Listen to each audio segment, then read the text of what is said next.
They want to be cool and they want to be just like their friends. No. Yes, people's lungs would collapse.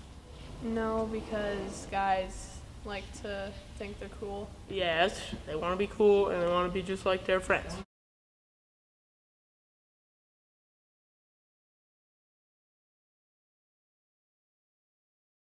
Stress.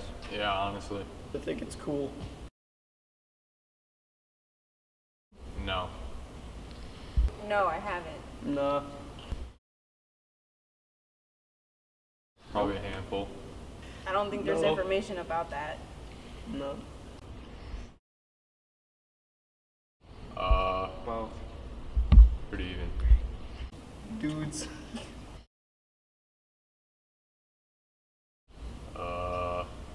50. I don't Half know. of them. 60. Yeah. 75%. 65. All of them. Yeah, mostly all of them. Hi, this is Carson Station. I'm with Kim Moran, the preschool through 12th school nurse, and we're going to talk about vaping and health concerns. So what are some health concerns? Some of the health concerns are lung infections, lung injuries, asthma. There's been a thing called popcorn lung, which basically is like the smaller airways in the lungs get affected, and then and that's an irreversible condition. You can also get what's called a wet lung when you have fluid built up in the Alright, lung. so now we know that there's some chemicals, but what in the product is actually causing the problems? Well, there's a lot of chemicals.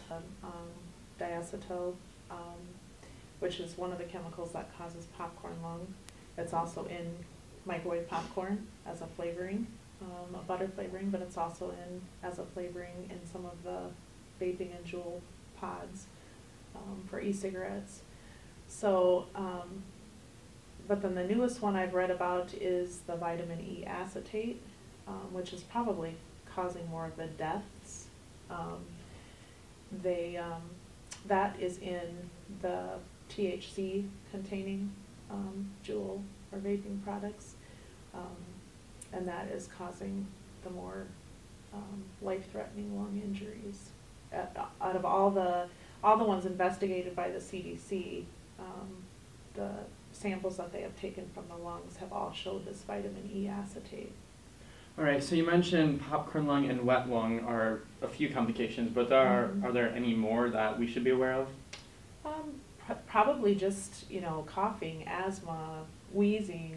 Those would be lung infections would probably be the most common. Obviously, you have to be worried too about brain development, because our brains aren't fully developed until we're 25. So, it affects the brain as far as attention and learning disabilities, causes mood disorders and more impulsivity type behaviors.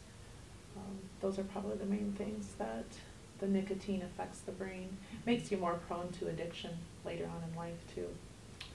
Okay, so on the track of addiction, so is vaping actually better than smoking, or does it prevent anything, or? There are some people who say it is, and of course some of the companies that produce the vaping products say it is, but there's really been no long-term evidence, scientific evidence to prove that yet. It's just as addictive, if not more addictive, because there's nicotine salts in vaping products, which makes it into a finer mist that you inhale, which goes deeper into your lung tissues and is absorbed faster and deeper. They're saying the nicotine is as addictive as heroin and cocaine. So I would personally say not. So as far as like health concerns and all that, the public, in your opinion, do you think they're very aware of the health concerns with it? Or since it's so new, do you think that they're just kind of like, I would it's say fake? they are becoming more aware probably in the last few months. It's definitely, we're hearing about more injuries and more deaths and more sick people. But I think they're becoming more aware. I think vaping has actually decreased recently, like in the last few months. probably for that reason. You know, all of a sudden people are hearing about, you know, there's been 48 deaths in over 25 states, and there's still a lot more being investigated. Those are the only confirmed deaths from vaping. There's also over 2,200 sick people or injured people from vaping. So I think as people are becoming aware of some of those statistics, they're like, whoa, maybe I don't want to vape. Now I have Ms. Lecce here, who is the 7th through 12th counselor. What makes vaping so attractive to younger kids? I would say probably the flavoring, and it's been marketed as something that is safe and doesn't hurt them. It's been marketed somewhat as a nicotine-free product. It's discreet. They can hide it easy because there's really no smoke. There's a little bit of a vapor. And because of the flavors, all the different flavors like the cotton candy and the gummy bear and all that, makes it attractive to youth. And there's no smell. It doesn't smell like a typical cigarette. So what can the parents in the community do to help prevent this or become more aware? Yeah, it's important for parents to talk with their youth or teens about why tobacco and nicotine is harmful. Also setting a good example by being tobacco and nicotine free in the home, or at least not around the children, and then preparing your kids for peer pressure and what they could say if somebody did offer them tobacco or nicotine. All right. Yeah, I would just definitely say educating them of the dangers of it and the addicting qualities of it. Okay.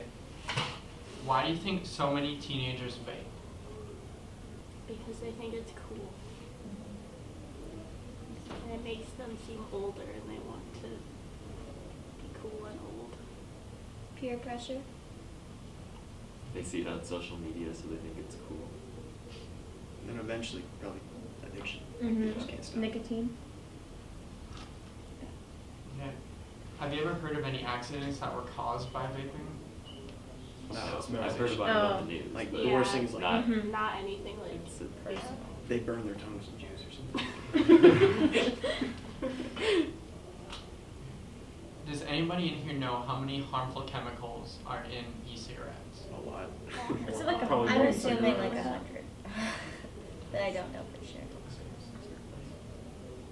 Do you think guys or girls vape more? Guys. Probably equal. I think it's guys more. Probably pretty close. I don't want to be like discriminatory though.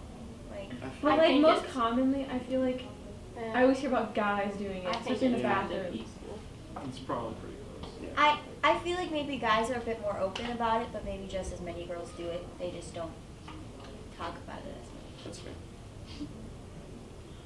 So what percent of 8th graders do you think have vaped in the past? 75. Yep. Yeah. Yeah. Alright, what percent of 10th graders do you think have vaped? 80. Probably just as much. Like 85%. 85.